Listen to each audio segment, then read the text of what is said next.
This video is brought to you by patreon.com/worsttake. Get access to exclusive live streams and Discord servers, on-screen shoutouts, and early access to some videos when you join now. Help make sure that we can continue to make content like this by supporting the Patreon. Links are in the description down below.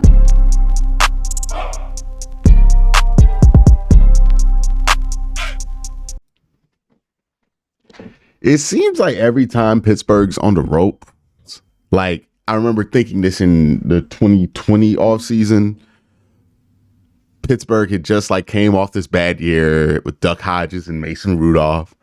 Ben was coming back. He was coming off of elbow surgery. And I'm like, you know what? This is the year. They're going to go under 500. This smells like an under 500 team to me. And then they win 11 in a row.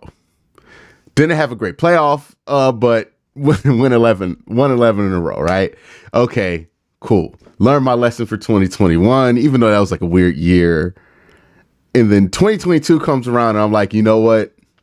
It might happen, but I got shell shocked from 2020 where I'm like, I don't want to go all the way there, right? And it looks like it's about to happen. Like, it looks like it's like, okay, yeah, still is about to go under 500. And then Kenny Pickett like has this like stretch at the end of the season where he just finishes all these games in the fourth quarter. I'm like, okay, I'm never predicting him to win less than 9 games. I'm just dead set on that. And this year, every single time, like, hey man, it looks like they're not going to get to 9. I'm like, they're going to get to 9. They lost those 2 games against the Cardinals and the Patriots. And I thought to myself, maybe no. I know how this story ends. The Steelers are nuclear cockroaches. They never die when you think they're going to die. They're not dead. They're impossible. So I want to bring you on here, Derek, to ask this question. I think everybody in the AFC North is asking, how are the Steelers not dead yet? Yeah, honestly, as shocking as it probably is to like the rest of the football world, it's equally as shocking to like Steelers fans, Steelers like content creators, media guys that cover the team. But there's something about just the organization. I think a lot of that is, Mike Tomlin. I think Tomlin is definitely one of the best. I consistently refer to him as like one of the best floor raisers in sports. Like I feel like the environment that he fosters within the locker room, guys really believe in him. They have a constant ability, even when things look, to be bottoming out. You mentioned that losing streak, they lost 3 in a row, to the Cardinals, to the Patriots, and to the Colts, and against 2 of those teams, bad, like legitimately bad teams, very bad teams. And it literally looked like you said, like this was going to be the time where they were just going to fall apart at the end of the season. And then they go to their 3rd quarterback of the season, and somehow they rip off 3 straight wins to sneak into the back door of the playoffs. And how they consistently do it, I don't really know of a formula beyond just crediting that to the people in the building and the environment, the culture. But it speaks to itself. I mean, you think about the last time that the Steelers have finished last in the division, it was before I was even alive. I mean, that just is a credit to, all the different players, the coaches that have came through there. But just the environment, the culture, has remained really the same. Yeah, there's something to be said about that. Like, I think sometimes we overrate coaches' like ability to affect the game by being geniuses, and underrate their ability to affect the game by just simply being like good like managers of a workplace, right? Like that really does matter. And it was surprising to see Pittsburgh kind of correct course here, because it felt like that had been what went wrong with this team, right? You had multiple guys like complaining. I remember Najee was like, yeah, our record is this, but we can't keep winning like that. And I was like, ooh, these are things that I usually see where I'm like, okay, like this doesn't seem like a team that believes they should even be in the playoffs at this point.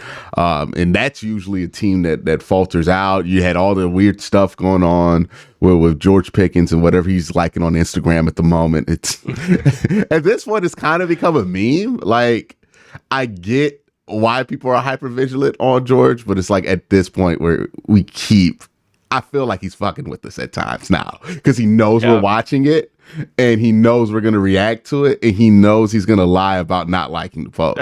So it's like, I think it's kind of just a meme at this point for him. But even like the weird stuff with Deontay Johnson, the no block gate thing. Like it's been this constant barrage of weirdness, like un-Pittsburgh like things coming from that side of it.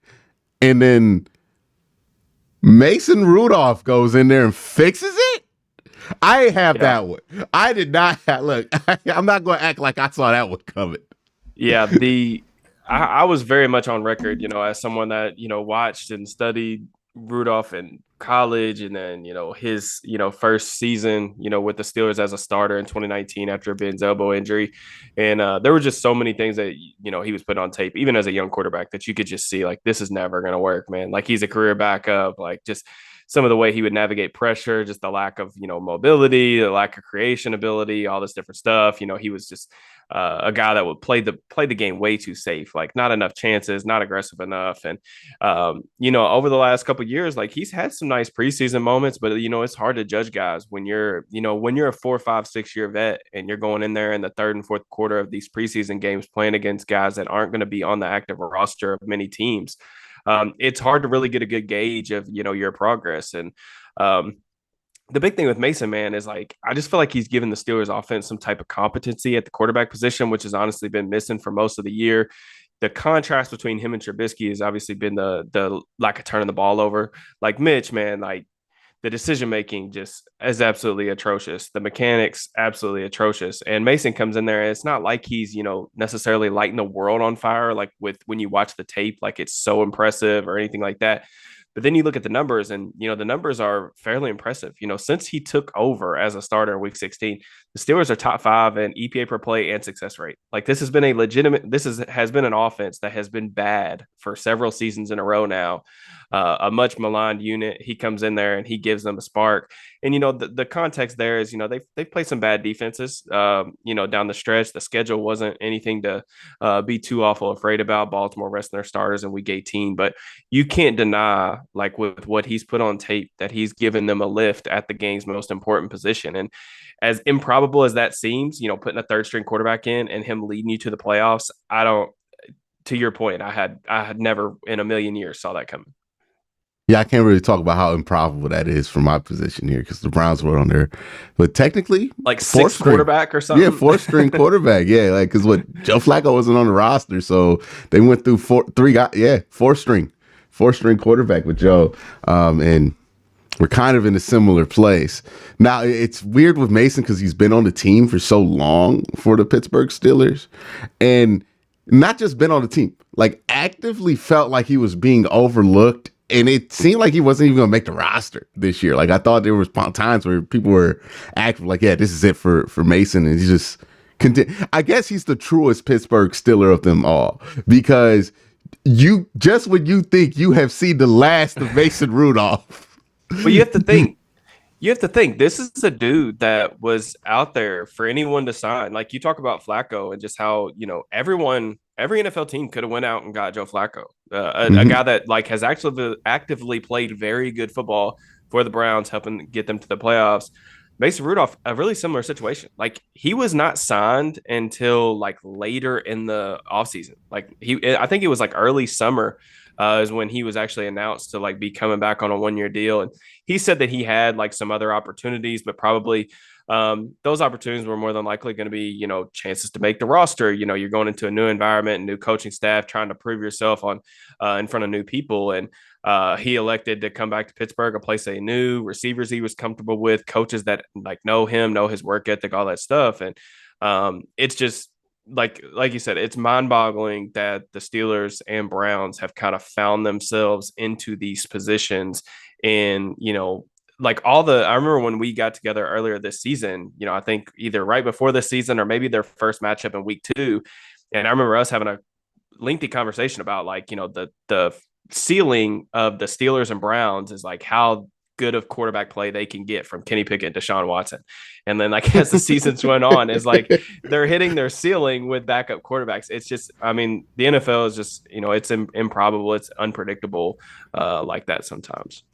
Yeah, I keep going back to this because I feel like sometimes we get so skill player oriented, right? Because that's who get marketed by the league, and that's who we are kind of used to being like, okay, that guy had a good game, let's make it about him. Oh, this guy has a good game, let's make it about him.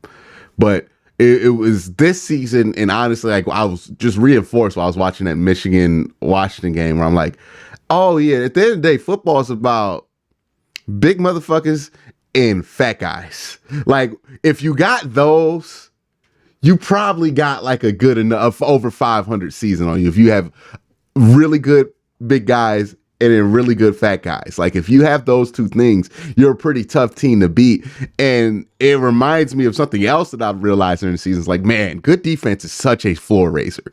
Like, oh yeah, we always talk about quarterbacks in a way of like, hey, it gives you a wide margin of error. If you have an elite quarterback, it raises your floor. And that's why everybody wants one. But I think we're so hyper focused on quarterback that we forgot that there's other ways to get that kind of floor raised.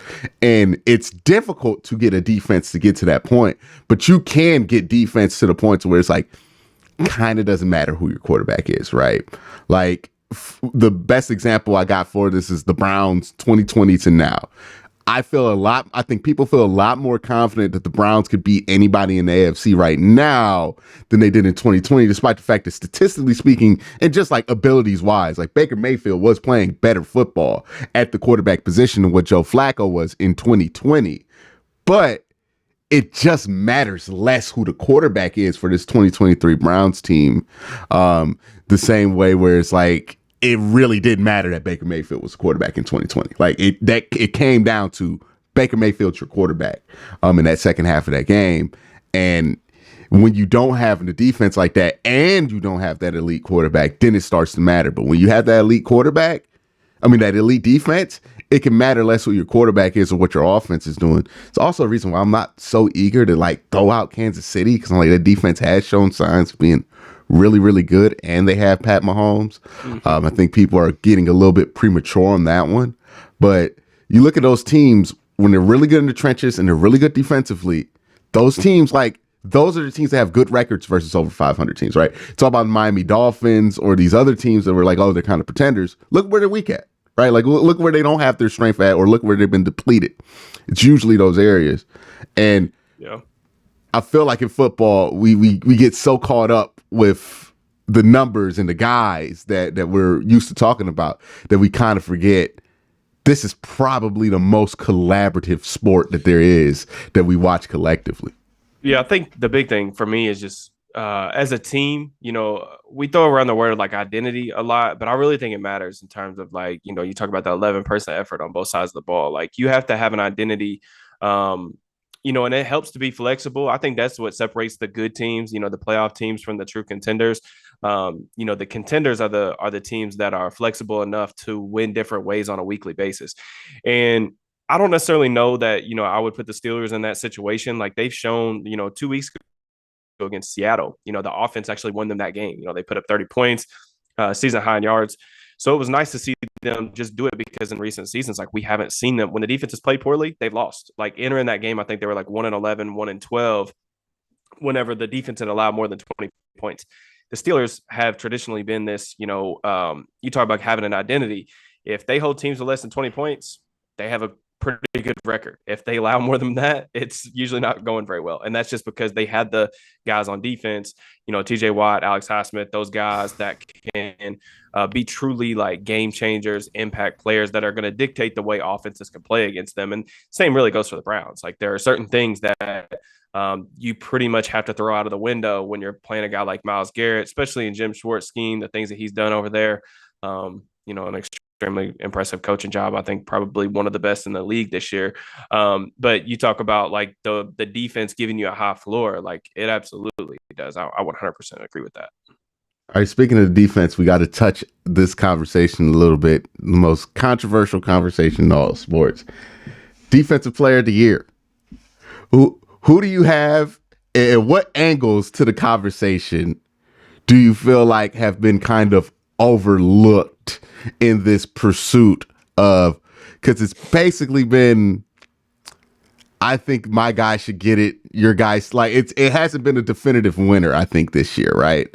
You can say it's Myles because he's the best player on the best defense and he has done some incredible stuff, but his sack number is probably it's the lowest he's had in 2 years, which sack numbers aren't everything, but you would like him to at least reach that 16 number he's reached the last 2 years.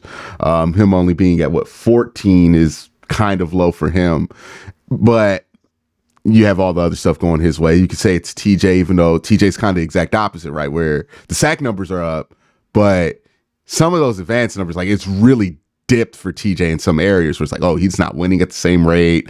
He's not being double teamed the same rate. Like it's just some not regression, but it's a funny dynamic going on with both of them, right?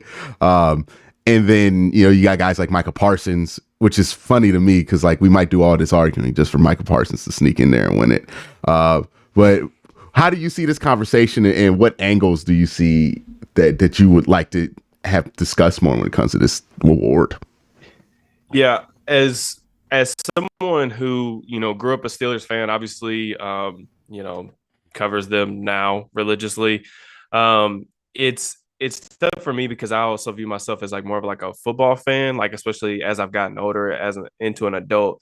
So I appreciate great players. Like even though there is that dislike for like the Browns from this side of things, it's hard to. It's impossible for me. I understand why other Steelers fans do it, but it's impossible for me to just like completely dismiss, his greatness. And that's how I feel like, the fan base is going back and forth about, the big thing for the Steelers fans, that side of things is like, they think that, PFF numbers or pass rush run rate is totally bogus and it just doesn't matter whatsoever. And then I see like, there's Browns fans that follow me, I think some of which are probably from your YouTube page, that consistently like comment on my stuff, like about like, oh, like Alex Highsmith feeding sacks to TJ and, cleanup artist, all this different stuff. Here's the thing, man. I've always like viewed myself this, but as I've like learned more about the game, I'm like, I test first, like film matters, and then I try to use like numbers to either back up a stance or to challenge my stance to change. What that really tells me is both these guys are incredible, and I think it really just depends on what you want. I don't think, as hedgy as it sounds, I don't really have a firm opinion one way or another. I obviously have seen Parsons the least of the three. One thing that I would say is like I've tried to explain this to people because it relates to Alex Highsmith's season, but like pass rush run rate and stuff like that, people say it doesn't matter. It's a made up stat. Every stat is not like no stat is perfect. Every stat needs context. Pass rush run rate is not meaningless just because if you win a rep and it doesn't result in a sack or a pressure or incompletion, something like that, doesn't mean it doesn't mean anything. Guys winning one-on-one matchups dictates how opposing offenses will treat that player moving forward. It takes out things that you can do in your game plan. And that's not just for Miles. That's also how teams play the Steelers with TJ. Like you got to think about it. If Miles or TJ's off the field, like offenses are probably more willing to push the ball. They're probably more willing to do play action, longer, deeper drops, stuff like that. And I think the numbers pretty much back that up. I pretty much looked at like Sports Info Solutions. I'll have to look at it here in a second. But like the average depth of target when like Miles is on the field versus off the field is like it's a full yard and some change difference. So like that just shows you like teams can play you differently. So it does. I think the dismissive end of that from Steelers fans is really it's too biased for me. But I also don't think that you can just completely ignore like TJ's production. Like that does matter too. So it's an interesting discussion back and forth, but man, like this is a really tough freaking year. There's multiple guys that could win it. I would even throw Max Crosby, like what he does on a down-to-down basis, playing like literally 100% of the team snaps for a defense that's been massively improved this year. Like he's deserving, in my opinion, as well. The defense built around a former Steeler. According to Antonio Pierce, right? Robert Spillane. We built this whole thing around Robert Spillane. Big Bob. Yeah. But it's a fascinating conversation to me because it's like, I think how teams are approaching these edge rushers is starting to change a little bit based on who they are. And like with the Browns, I'm just seeing a lot of teams just be like, you know what? We're just going to accept that Miles might get there in 2.4, right? Like we're just going to get rid of this ball quick. And that's just how we're going to have to do things. Like I can't tell you when the last time I saw like a team consistently call like 5-step drops. versus the Browns. It doesn't literally doesn't happen. Look at what the Steelers did to them in the second matchup. I mean, it's quick game, shotgun, one step, hit, no hitch, balls out. I mean, and there's so many just games certain where things you can't do. Yeah, and there's so many games where like, well, if they would have held the ball a normal amount of time, Miles would have got sacked there, right? Like, there's so many plays like that this year, and it's so hard to account for. And say that all to say that I wouldn't want to be those 50 guys voting on that. There are some awards that are not very difficult to vote on this year. This is a year of just very difficult to award awards, right? Coach of the year is going to be a bloodbath. Defensive player of the year is going to be a bloodbath. I think MVP, it probably shouldn't, but people are going to make it, right? Because I think it should go to Lamar because that's who it feels like it is. But it also doesn't feel like a second MVP season. Like usually that second MVP, it's a weaker MVP season in my opinion. Yeah, it's like usually to get that second MVP, you got to either approach or eclipse some of the stuff that you did to get the first one. And Lamar's been great this year. I mean, he's almost had 4,000 yards passing and 800 yards rushing. It's a pretty stellar year, but it's not that different from what we've seen from him on a regular healthy year from him. But it's probably him. But maybe you can make the case that it's Josh Allen or somebody else or Dak. I don't know. Dak don't feel like the MVP at this point, but it's those awards are such a weird kind of niche thing to kind of guess because it's a lot about how these people feel and what the eye test says and what a collective eye test is giving out.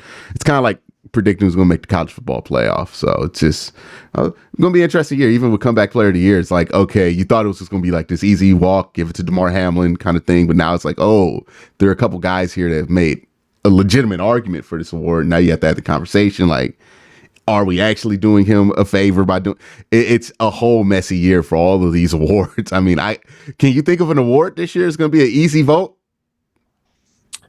Definitely can. I mean, I think the MVP is Lamar. That's another one of those eye test things. I know the advanced analytics community is really pushing back because of the EPA numbers and such and such. I mean, I think if you're just going off of that, I mean, Purdy's had a historically great year, and if that's who you want to give it to, and that's all you're basing it on, that's fine. But to me, Lamar, the engine of the best team in the NFL. I think that the Ravens, have proved that over the course of the season, even when they were kind of losing some fluky games earlier in the year. I mean, I felt like things were, still improving in the direction that they probably envisioned it with Todd Monken, new system, all that stuff. And, they throttled some really good teams down the stretch, man. And I think his performance was obviously the big part of that. No, there's not really a good, like I said, you mentioned coach of the year. That one's a tough one. I think Stefanski's got a hand in that. D'Amico Ryans. I even look at, I know they didn't make the playoffs, but the Colts head coach, why am I blanking Shane Steichen. on his name right now? Yeah, Shane Steichen. Like, I think what he's done over at Indy has been fantastic because I just do not think Gardner Minshew's a very good quarterback. And the fact that he's been able to keep them afloat coming down all the way to the wires was really impressive. I mean, there's so many interesting guys. And I think that's part of the reason why I don't try not to get too caught up in those conversations or get too emotional in them, just because, like, you got to understand, like, these are difficult decisions. You're talking about the best of the best, MVP, defensive player of the year, all that stuff. But if Browns fans want the stat, I just found it.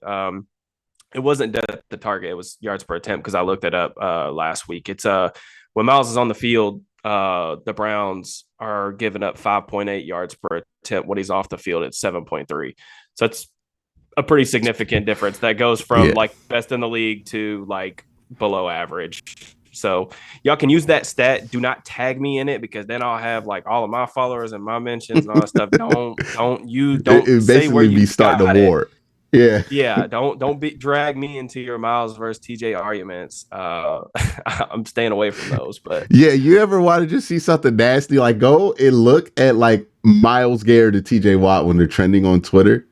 And it's just like, oh, wow. It's a bloodbath. Like, they're both Hall of Famers, guys.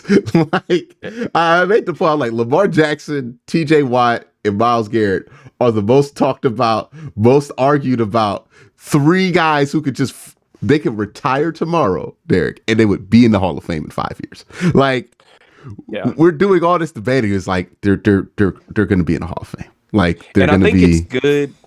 It's good conversation. Like, don't get me wrong. Like, Mhm. it is good. It's healthy for like two elite, best of the best players to be playing the same division. It's fun discourse for like the fans and stuff. I just I don't see very many level-headed arguments from either side. And that's not me It's saying that y'all are usually, stupid. the template. The template on Yes. Twitter where it's like, oh, it's like a bunch of like stats cherry picked for a specific player, and in Yes. a picture of that guy celebrating, and it being like also at the end of it, F whoever is in this comparison, they're actually frauds. I'm like, all right, Yes. dog. It's Like, it I'm not saying it's stupid. I'm just saying that that's it. All rationale or like non-biased opinions, like they go out the window when people start discussing why versus scare. And it is what it is. Everybody's entitled to their opinion. I think both sides have some really flawed arguments, to be honest with you, but yeah, we're gonna see. It seems like Miles is probably gonna win it this year. I mean, he's the favorite in terms of like looking at like the sports books and stuff like that. And I don't really have a problem with whoever they give it to, and that's not even like we didn't talk about Parsons, but I mean, like I said, there's multiple guys that are clearly deserving in my opinion. So yeah, it's kind of like edge rusher version of Bird and Magic at this point. Like, yeah, very similar arguments. all time Very, greats. yeah, and then it's also like both sides are very irrational about the other. Like, Yep. but it's been an interesting season for Pittsburgh. I know that like the fire Tomlin thing, like in my lifetime, this is as serious as it's ever got, right? Where people were not just like Filipponi, right? Like not just the usual suspects who are mad or whatever. They're gonna say fire Tomlin.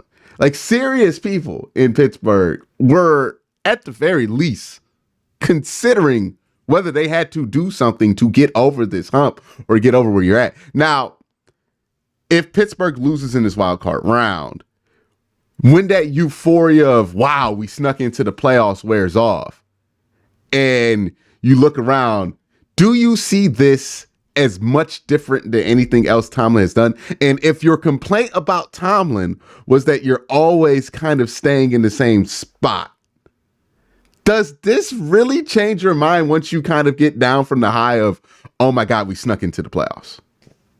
Yeah, and this has like been there's been several article pieces that I've already got in my notes on what I'm going to write after the season, just because there's so many layers to this that I think are worth talking about. But in terms of Tomlin, man, like here's the deal. Like I mentioned earlier when we started the show, like he's one of the best floor raisers in sports, like not football, but like sports period. Just in terms of like the Steelers just refuse to bottom out. That just is what it is. And like the results speak for themselves. Now, having said that, do I think that it's 100% acceptable to want more than what they've gotten, having not won a playoff game since 2016? Absolutely. Like you look at franchises around the league, like there are teams that have turned their head coaches over multiple times in that time frame because they haven't won playoff games. That just is what it is. And I'm not saying that Tomlin should or shouldn't be fired. I do think that it's worth discussing what are the ultimate goals here. That's what my whole offseason question is around like the Steelers. Tomlin was never going to be fired, regardless if like people were, if that was gaining steam on social media. I do agree with you that it did seem like there were more people invested in that approach a month ago. He was never going to be fired. But here's my thing is, I think that you have to like almost take a step back and say like, all right, let's refocus like our goals, because we've got to find a way to get out of this like middle ground, average, mediocre kind of purgatory that we're in. I think a lot of those conversations probably stem around two things. One, got to get really serious about who the offensive coordinator is going to be next year. All these uninspiring hires that he's had that have had a big hand in like them not winning a playoff game since 2016.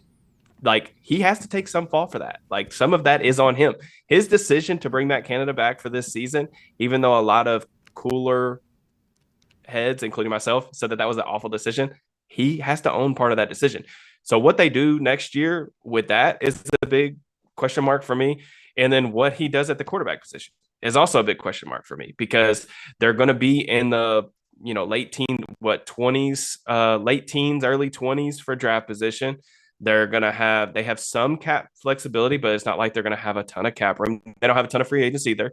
But what's the approach? Because my thing is, if they the report from me and Rappaport, I guess it was before the game last weekend, was that they were still like committed to Kenny Pickett, as the future of the franchise. If they bring back Kenny Pickett, regardless of who offensive coordinator is, I don't know how much stock I'm buying in that report. If they bring back Kenny Pickett and don't add any type of like competition, I'm talking like you don't even bring in like a Jacoby Brissett type. If you just run it back with him, that tells me that we do not need to. That just tells me that we don't need to take you seriously next year.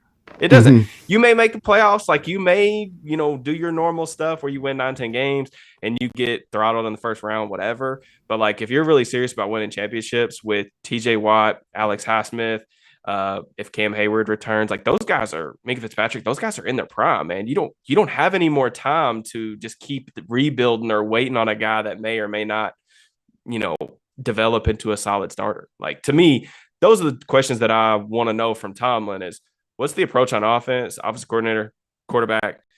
I have no problem with him coming back. I would want that. I just want them to figure something out with those two spots because that's a big problem right now. Yeah, yeah, and I find that report hard to believe when they haven't Same. hired an offensive coordinator. Like it's like you don't even know who's going to be committed. Like if you hire Eric Bieniemy and he's like, absolutely not with Kenny Pickett, right? Like. Guess what? He's not the future anymore. Like it's hard to make that determination unless like it's ownership, like saying, "Hey," or Omar Khan saying, "Hey, this is the guy," and that's how a dysfunctional organization works, not how And a functional. here's my question works. with that. Like,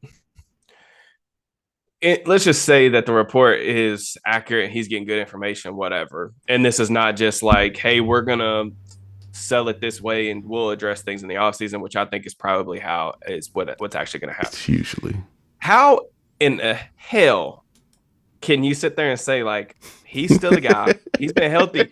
He's been healthy for multiple weeks, and you're starting your third string quarterback in must-win games, including a playoff game, and he's the future of the franchise, bro. Like, don't yeah. act like Yeah. we're stupid. Don't act like we're stupid, man. Come on now. Like, I would hope that people, and again, I don't want to say like for sure because I don't have any inside knowledge in terms of like their future or what I haven't heard anything about what they're gonna do. I don't know.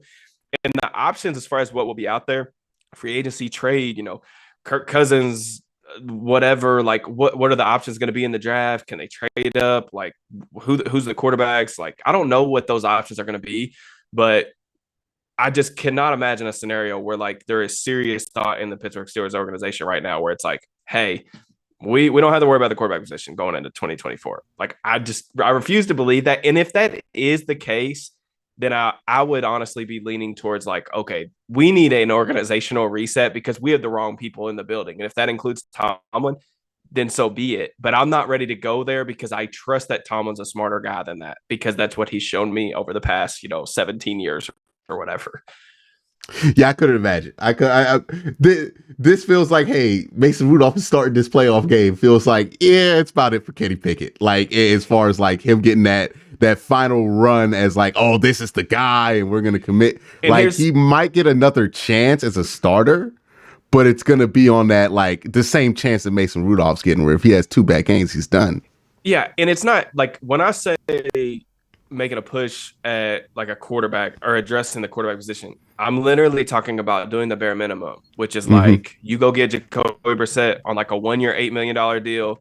You let Pickett, Rudolph, Jacoby, whatever, y'all let them battle it out. Whoever wins. And if that's Kenny, then that's great. And then, if he continues to struggle through the first month of the season, you actually have some type of plan B in the building or multiple plan Bs to go to that can potentially like hopefully salvage your season. I think just running it back, like there's people that have asked me like on my YouTube channel or like Twitter about like, hey, like, what about just, trying to draft the guy late on day 3 and then having Kenny and Mason like battle it out in preseason. I'm like, brother, to me, if I'm TJ Watt, if I'm Minka Fitzpatrick in the prime of my career and in the franchise that I'm like directly linked and giving it all for, and the coaches are going to sit here and say like, hey, we're going to roll with these 2 guys and hopefully like our goal is to win a Super Bowl next year. I'm I'm dying laughing. I'm laughing hysterically in your face because there's no way you can.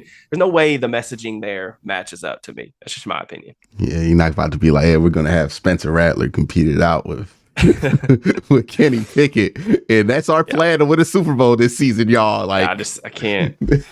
I think 2024 is a really interesting discussion for the Steelers about where they go, because I mean you could almost parlay this end of season magic or this miraculous playoff run. You could parlay this into like a good vibes type offseason. You know, hey, like nobody thought we could make it. We were down and out. People counted us out. We won 3 straight, got to the playoffs. Say they can keep it somewhat competitive against Buffalo. You know, no TJ Watt. Nobody's expecting them to win, but just say like the running game looks really good and like there's some young guys on defense that make plays. You go in there and lose by 7. You attack that and say like, hey, look, we're not that far, and I don't think they're close to Buffalo or close to Super Bowl contenders, but like you can sell it to yourself and the fan base as, hey, we're not too many more steps away from being able to compete in the AFC. We need to go get a real quarterback so that we can compete with the likes of Josh Allen, Patrick Mahomes, those type of guys. You go get a quarterback upgrade and then run it back. I think that you could have some like really goodwill within the fan base as far as like people taking you really seriously next season. So that's what I hope is going to happen. I don't know if it'll work out like that, but that's my hope. Absolutely, Derek. Always a joy having you on. Let them know where they can find you. Yeah. At Steelers_DB, Twitter, YouTube, all that good stuff. All right. Make sure y'all check him out. Don't harass him over this TJ Watt stuff and leave him out of the TJ Watt stuff. But y'all have a great day. Have a better night. Peace.